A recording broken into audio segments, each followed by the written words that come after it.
Meus amigos, muito boa tarde a todos. Meu nome é Túlio, estou aqui novamente com muita alegria para trazer para vocês algumas páginas ou inspirações do livro de respostas do nosso amigo Espírito Emmanuel. Tá certo que, como vocês já sabem, já devem ter cansado de me ouvir, estamos estudando esse livro aqui, capítulo por capítulo, todas as semanas, né? Hoje nós vamos estudar o capítulo de número 47, o livro tem 50 capítulos, né? Ou seja, estamos terminando esse maravilhoso livro aqui, né? E lembrando que para aqueles que gostarem do conteúdo, do vídeo, do canal, né, se inscrevam no canal que se chama Reflexões Espiritualistas, para que vocês possam receber novas notificações de vídeos que a gente vai continuamente postando aí, e também para que o canal ganhe relevância, né? E possa ser mostrado pelo YouTube lá para outras pessoas que dela necessitam, né? Então vamos então à nossa tarde de hoje, estudar mais um pouquinho aqui as lições abençoadas da nossa doutrina espírita através da palavra do Emmanuel, né? Vamos lá. Então, como eu disse, é o capítulo 47, o título se chama Ante o Bem, né? Emmanuel, Psicografia de Chico Xavier. Então, o Emmanuel, vamos ver o que ele nos fala aqui. Ele diz o seguinte: se abraçastes o ministério do bem, segue adiante e não temas. Olha bem, segue adiante e não temas. O mal que possa sofrer é a preparação do bem que te propões a concretizar. O vaso não consolida a própria forma sem o calor do forno que o molesta. O trigo não se faz pão autêntico sem o processo de esmagamento que o tritura. Entrega-te a Deus, a bem dos outros, e Deus saberá usar-te em teu próprio bem. Muito lindo, né? Eu acho que essa mensagem encerra vários pensamentos que nós vamos procurar abordar aqui agora rapidamente. O primeiro é uma condição, né? Ele está perguntando: se você abraçou o ministério do bem, segue adiante e não temas. O que é o ministério do bem? É o trabalho no bem, né? A palavra ministério aqui está colocado no sentido amplo, né? De ministrar um conhecimento, de atuar com envergadura numa tarefa no campo do bem, né? Então ele está falando: não temas, segue adiante, porque o temor é natural que aconteça em algum momento, porque todos nós trazemos dores e aflições das nossas vidas do passado, e elas afloram aqui e ali, né? É natural que quando entremos no trabalho do bem, em função de ainda a Terra ser um planeta onde o mal ainda prevalece, nós estamos num planeta ainda de expiação e provas, surjam dificuldades naturais no caminho para aquele que deseja praticar o bem, né? Porque ficar parado ou praticar o mal, teoricamente, nos dias atuais é mais fácil, porque, né, não exige praticamente muito esforço. Já o trabalho no campo do bem exige dedicação, exige esforço, exige um certo condicionamento mental, né, físico e mental, que todos nós temos que desenvolver um dia, queiramos ou não, né?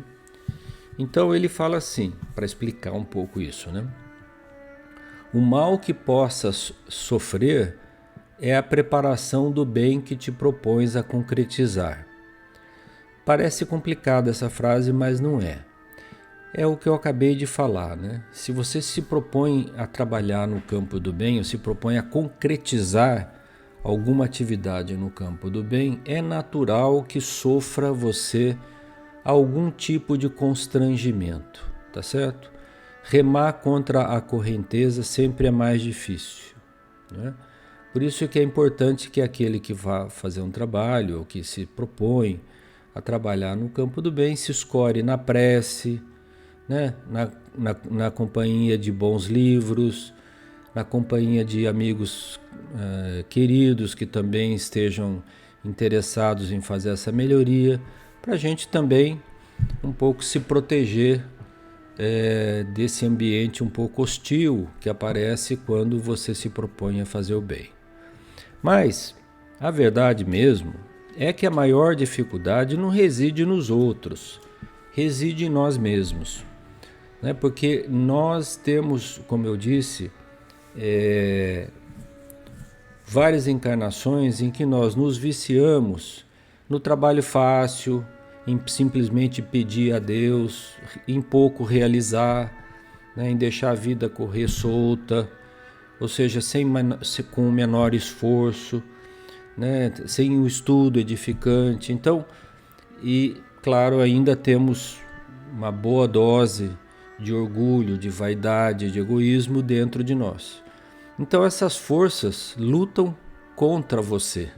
Na verdade é você, o seu homem velho que está aí dentro, que está lutando contra você para continuar sendo aquele homem velho que sempre foi, ou aquela mulher, né, velha que sempre foi, né?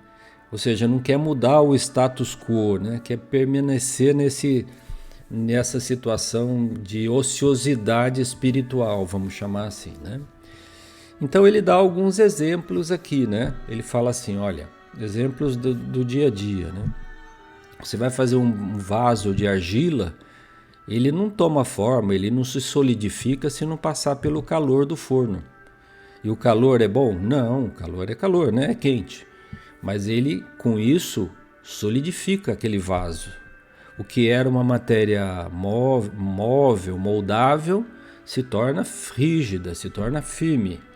Então, fortalece, né, o vaso para que ele possa servir ao propósito que ele foi desenhado, que é servir de um depositário das flores, né? O outro exemplo também muito comum, né? O trigo não se faz pão autêntico sem o processo de esmagamento, de moagem, né, que o tritura. Fora a ceifa no campo também, né? Então o pão não vira pão sem que o trigo passe por um processo interno de trituração, de moagem, de esmagamento, né? Então é a mudança das formas físicas do trigo que impõe a ele novas condições que permite que ele possa ser um bom trigo e fazer um bom pão, né? Na mão, obviamente, de um bom padeiro, né? Então, tem muitos exemplos assim, né? Você vê as árvores, né? As plantas, elas exigem muitas vezes podas anuais, semestrais ou de tempo em tempo para produzirem, voltarem a florescer. A uva mesmo, né, exige poda para que ela dê uma boa uva, possa ser feito depois um bom vinho, né? Então tudo na natureza passa por um processo de esforço, de trabalho. Deus trabalha, Jesus trabalha, nós espíritos que queremos galgar esferas mais elevadas da vida temos que trabalhar também, tá certo? E trabalhar no campo do bem, que é o campo do maior esforço e não do menor esforço, né? Então ele termina dizendo assim, né? Entrega-te a Deus, ou seja, confia em Deus, a bem dos outros, ou seja, faça seu trabalho, né, em prol dos outros, confiando em Deus, que Deus saberá usar-te, você mesmo, em teu próprio bem. Em outras palavras, o bem que fizestes aos outros, farás a ti mesmo. Certo? Porque Deus que é sabedoria infinita e amor soberano, sabe utilizar aquilo que nós fazemos de bom para os outros como forma de retribuição natural para nosso próprio bem. Nós vamos nos sentir melhores, mais fortes, mais solidificados no nosso propósito e vamos vencer a nós mesmos. Porque a nossa luta, como eu já disse, é uma luta interior, é uma luta íntima. Nós não temos inimigos externos. E se os temos, foi por nossa própria incúria, pela nossa própria imprevidência, que nós eventualmente desviamos ou fizemos mal a alguém. Mas Deus quer o nosso bem, Deus é o nosso Pai de amor infinito. A mensagem de Jesus é a mensagem de amor, mas para isso há necessidade de esforço. Eu trouxe aqui para vocês, não vai dar para ler inteiro, obviamente, uma mensagem do Batuíra que foi transmitida em 1955 nesse livro aqui, Vozes do Grande Além.